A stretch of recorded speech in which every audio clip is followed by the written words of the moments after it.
కొన్ని విపత్తులు చెప్పిరావు, ముందస్తుగా అంచనా వేయలేం. అంతా ఆల్ ఆఫ్ సడన్ గా జరిగిపోతుంటుంది.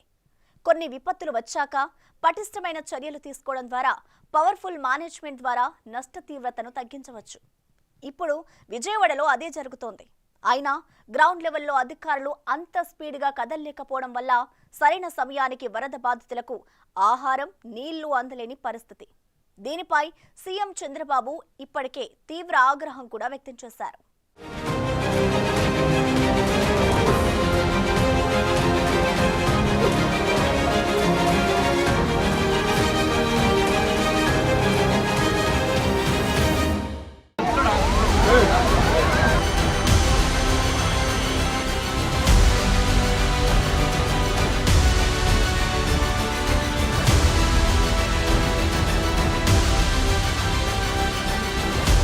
విజయవాడలో వరద బాధితుల పరిస్థితి ఇలా ఉంటుందని ఎవరూ ఊహించలేదు. ఎంత వరదొచ్చినా పక్కనే కృష్ణానదుంది.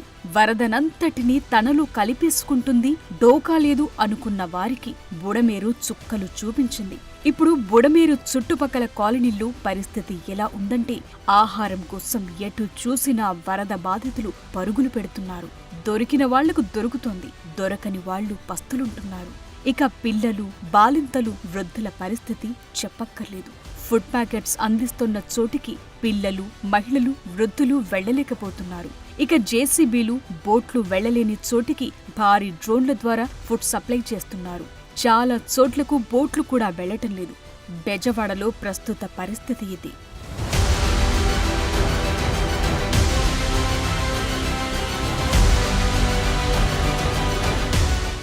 ఎటువంటి సౌకర్యం కేరళ రోడ్డు ఉంది, అక్కడ వచ్చే నాదులు లేడు, మంచినీళ్ళు లేవు. ఇళ్ల లోపల 4 అడుగులు రోడ్డు మీద ఉన్నారు, 3 అడుగులు నీళ్ళు వచ్చేసినాయి. దయచేసి సపోర్ట్ ఏం లేదు, అక్కడ మంచిని ఇచ్చేవాడు లేదు. ఒక బాడీ చచ్చిపోయింది బ్రహ్మం గారి గుడిలో, తీసుకెళ్ళడానికి కోసం రావట్లేదు. 3 రోజుల నుంచి బతిమలాడుతున్నాను. దయచేసి అందరికీ సహకరించాల్సిన కోరుతున్నా. ప్రజెంట్ వచ్చేసి 100 బోట్లు పెట్టారన్నారు. ఒక్క బోటు కూడా సందుల్లోకి కానీ రావట్లేదు, మెయిన్ రోడ్లో వస్తున్నాయి. వచ్చిన ఫుడ్ అంతా కూడా అక్కడ మొత్తం చాలా వరకు వేస్ట్గా పడేస్తున్నారు. జనాలకైతే చేరట్లేదు సార్, జనాలకు చేరట్లేదు. జనాలందరూ కూడా బయటకు రావాల్సి వచ్చిన పరిస్థితి అయింది. ప్రస్తుతం వరద పోయి బురదే మిగిలింది. సామాన్లేవి పని చేయకుండా పోయాయి. ఎవ్వరిని కదిలించినా దీనగాథలే వినిపిస్తున్నాయి. తమవారు కనిపించక కొందరు, తిండి తిప్పలు లేక అల్లాడుతోన్న పిల్లలు ఇంకోవైపు. అంతటా కన్నీళ్లే. పీకల్లోతు నీటిలో నుంచి సాహసం చేసి ప్రాణాలతో బయటపడ్డ వారిది ఒకెత్తైతే, అక్కడే పై అంతస్తుల్లో ఉన్నవారి పరిస్థితి మరోలా ఉంది. ఇంకోవైపు వరద నీళ్లలు, పాములు, విషకీటకాలు చుట్టుముడుతున్న వారిది మరో సమస్యగా మారింది. చివరికి ప్రాణం కాపాడుకునేందుకు చాలా మందికి గుక్కెడు మంచినీళ్లు దొరకటం లేదు.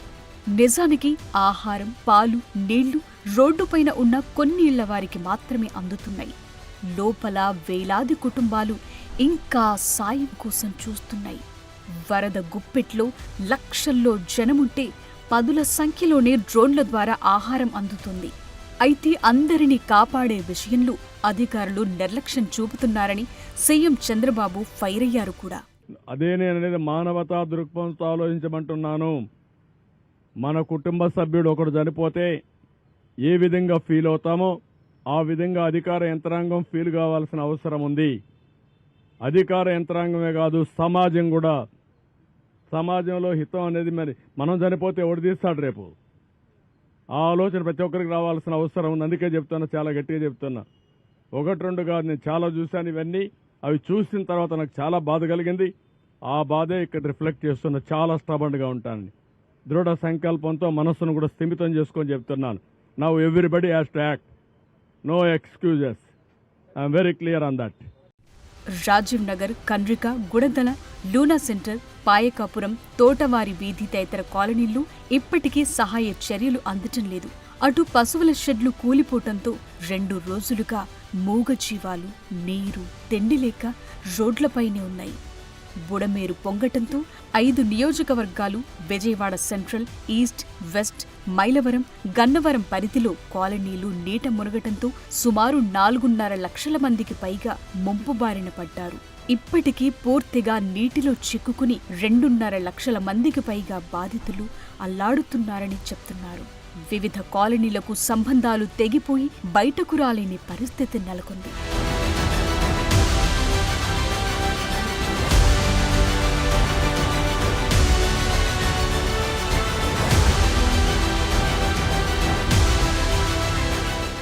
ఎవరు రావట్లేదండి. ఏ విధమైనటువంటి చోట్ల హెలికాప్టర్లు తిరగడం తప్పితే ఏ విధమైన సహాయం మాకు అందలేదు. కనీసం మంచినీళ్ళు కూడా అందలేదండి. మేము 1.5 కిలోమీటర్ నుంచి వస్తున్నామండి. మొత్తం లోపలంతా కూడా అలాగే ఉంది. కనీసం వాటర్ అయినా సప్లై చేస్తుంటే బాగుండేదండి. మాకు ఎవరు కనీసం చూసింది లేదు, వాలంటీర్స్ రాలేదు. ఫుడ్ లేదు, వాటర్ లేదు, ఏమి లేవు సార్. మాకు 7 అడుగులు వాటర్ ఉందండి. ఇక్కడ స్త్రీలు ఉన్నారండి, ప్రెగ్నెంట్ లేడీస్ ఉన్నారు, ఎవ్వరు పట్టించుకోవట్లేదండి. ఒక్క బోటు కూడా రాలేదండి. ఎన్డీఆర్ఎఫ్ వాళ్ళు 10 మంది ఎక్కి పడవల్లో తిరుగుతారు తప్ప 2-3 తెస్తున్నారు. తినడానికి తిండి లేదు, తాగడానికి నీళ్లు లేవు, ఏమీ లేవు. పిల్లలండి 3 రోజుల నుంచి ఎండ వాన లేకుండా మేడ పైన ఉంటే బోటువే రాలేదు ఇప్పుడు దాకా. ఎన్నిసార్లు వాళ్ళని రిక్వెస్ట్ చేశాము. హెలికాప్టర్లలో ఎయిర్ లిఫ్ట్ చేయలేకపోతున్నారు. బోట్లు తగినంతగా ఉండటం లేదు. పైగా ప్రైవేట్ బోట్లలో కుటుంబానికి ఇంత అని ఛార్జ్ చేయటం కూడా సమస్యగా మారిందంటున్నారు. ఒక్కొక్కరిది ఒక్కో బాధ. వరద దెబ్బకు లక్షల మందికి మిగిలింది కట్టుబట్టలే. 2005లో బుడమేరు ముంపుకు శాశ్వత పరిష్కారం చూపకుంటే కృష్ణా జిల్లాకు శాశ్వత ముంపు పొంచి ఉంటుందని అప్పట్లోనే ఆందోళనలు జరిగాయి. దీంతో పోలవరం ప్రాజెక్టులో భాగంగా 2007-8లో పోలవరం కుడికాల్వలోకి బుడమేరు ప్రవాహాన్ని మళ్లించారు.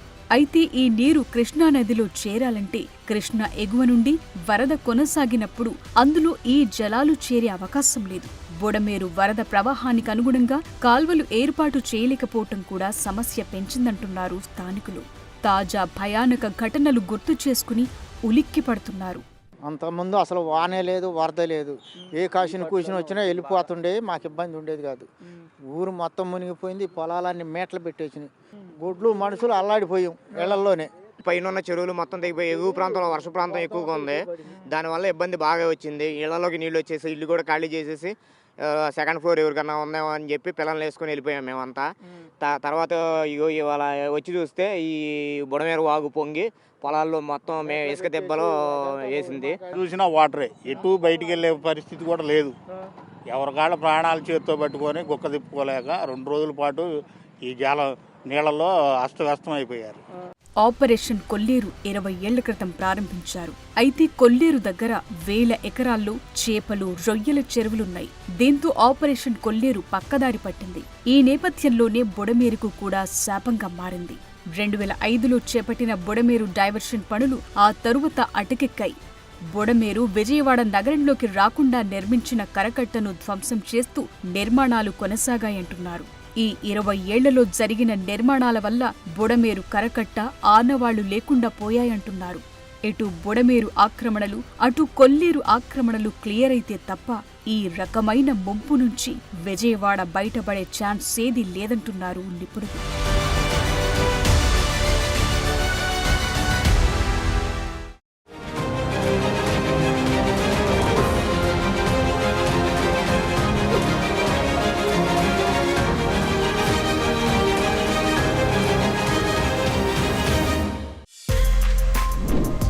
For more videos like this, subscribe Big TV channel.